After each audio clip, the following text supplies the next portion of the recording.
I play Pokemon Go. The way that people treat me deters any other woman in this space. Something about that is so cringe. Okay, you know exactly who this video is about. Let's just get into it. Do you like free? Cause I love free, and I love freeze too. Do you like free? Cause Pokimane is fake and two-faced. She'll say one thing around one person and a completely different thing around another person. The latest example of this is when she was in a call with XQC, she said, "Oh yeah, congrats on your $100 million kick deal. I'm so happy for you," basically dapping him up. "We are all so proud of you, X. Great job." But when streamer Valkyrae congratulated XQC publicly, Pokimane didn't like that. For starters, congrats on your deal. Oh, thank you. Thank you. $1 billion. I tweeted congrats to XQC and Kick because I think it's like a win-win situation for both parties. And she reached out and she was like, I was kind of surprised that you were publicly supporting it. For starters, congrats on your deal.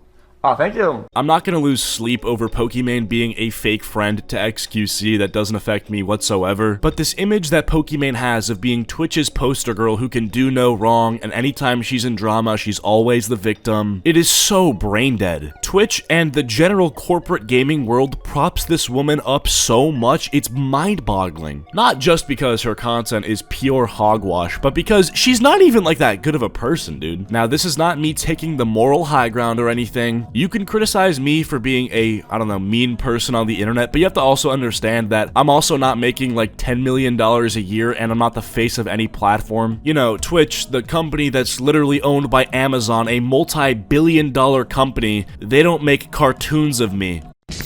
Let me tell you the tale of a hero to people far and wide, armed with the superhuman ability to befriend everyone. Befriend anyone, that ages like milk. And eat while gaming.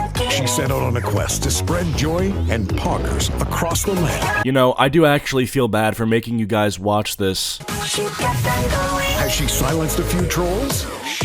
Are the trolls in the room with us right now? Well, I mean, to be fair, she'd probably call me a troll or something. But like, is this supposed to be Jadeon? Where does this come from? When things got sus.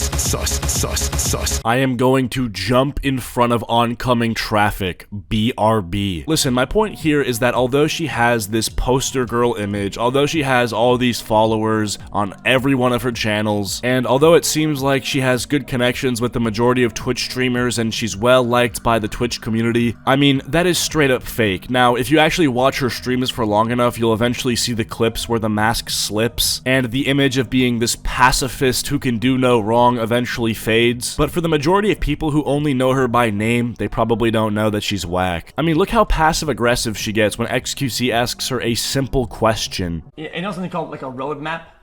You know, there's a roadmap when there's a game that really makes updates. Like they have a content roadmap. You know what that means? Yes, they're plans as Yeah, a company. a roadmap, I know what a roadmap is. Right. I've co-founded 2 companies off this. Okay, so the No, I saw you. These are my plants. I water them every day. Do you get up at 6 and do it? No. I didn't. That's why I'm calling the police. Very simple. Please, Very ma'am, simple. no. I don't think English is XQC's first language, so when he asks somebody if they know what a word means in English, I highly doubt it's because he's trying to make them seem stupid for not knowing what the word means. It was a genuine question. Do you know what a roadmap is for a company? And she's like, nah, you see, I am a genius, okay? So I've founded 2 of my own companies from scratch, something that you can't even claim you've done yourself. I've made it out the trenches, okay? So, of course, I know what a roadmap is. It's like, calm down, Jamal. Don't pull out the 9. Whoa, calm down, Jamal. Don't pull out the 9.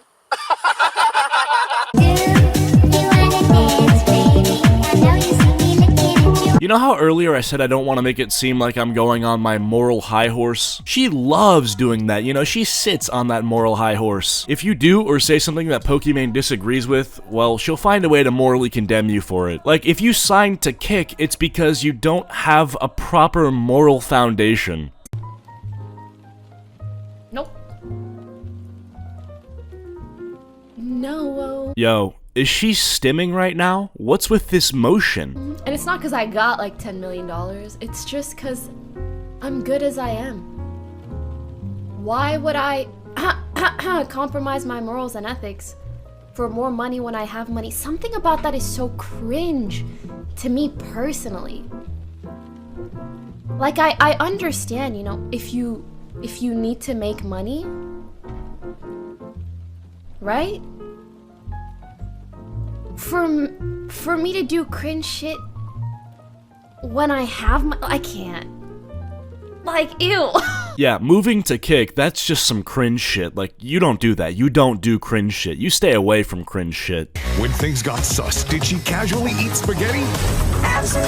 Yeah, you would never be associated with anything cringe ever. But hold on, let's actually talk about her argument here. She's saying that, oh yeah, moving to Kick would be lame because unless you need the money, it's morally wrong to do it. This argument stems from the fact that Kick is owned by Stake.com, a popular gambling website. I think it's actually the biggest gambling website in the world. So Kick often puts gambling streams on their homepage to promote it to their audience so that maybe they'll go on to Stake themselves and gamble. Now, is that morally wrong to do? I don't know. I definitely don't think that it's morally good, but I just don't know if it's like bad. So I get the point that she's making. If you're already a multi-millionaire, why make a Faustian bargain with the devil? Why sign with a streaming platform that has arguably shady business practices? Well, I would respond by saying that basically every single streaming service has skeletons in their closet, so it's not really like one is better than the other or one is morally worse than the other. I mean, Twitch, again, is owned by Amazon. Amazon is like not very nice. I saw something about Amazon workers having to pee in bottles, so, you know, you're working for this company. Do you feel good about yourself? I don't think you should feel bad about yourself, but my point is that don't make other people who move to Kick feel bad about themselves. It really just depends what you think is worse. Working for a conglomerate that, you know, is probably abusing their workers, or working for a company that promotes gambling addiction. I mean, I don't know, man, pick your poison. But whatever you do, stop acting like it's so bad to move to Kick, like you're really doing a downgrade with your morals and ethics by moving to Kick. Dude, you're really not that different. And at the end of the day, how many XQC viewers are gonna watch him stream on Kick and then really fall down the gambling pipeline? I mean, I guess a few, but seriously, like, it's probably a negligible amount, and on top of that, XQC has been anti-gambling, I think, publicly, so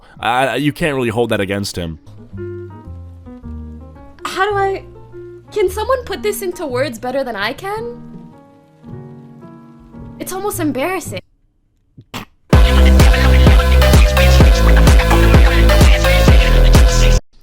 You need more women around you who are willing to talk. You know what the sad truth is? No, and I don't care. Jarvis, crease her Jordans. The way that people treat me deters any other woman in this space from genuinely talking about their honest opinions. You know, yeah, that's one of the stupidest things I've ever heard in my entire life. Okay, if you're an upcoming female streamer or YouTuber or whatever, do not think that because Pokimane gets pooped on for her bad behavior, that you're gonna get pooped on for just existing. That would never happen. If you think that's true, you're living in fantasy land. Or behaving how they probably really want to, because they recognize the treatment that they can expect.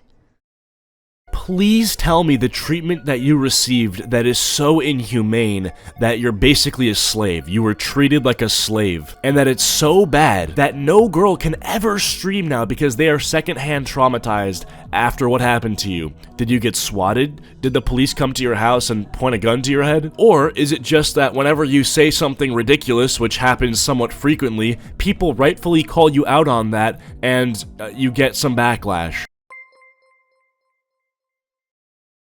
Girl, I will never forget one time I had a girl come up to me and she's like, oh, I stream sometimes.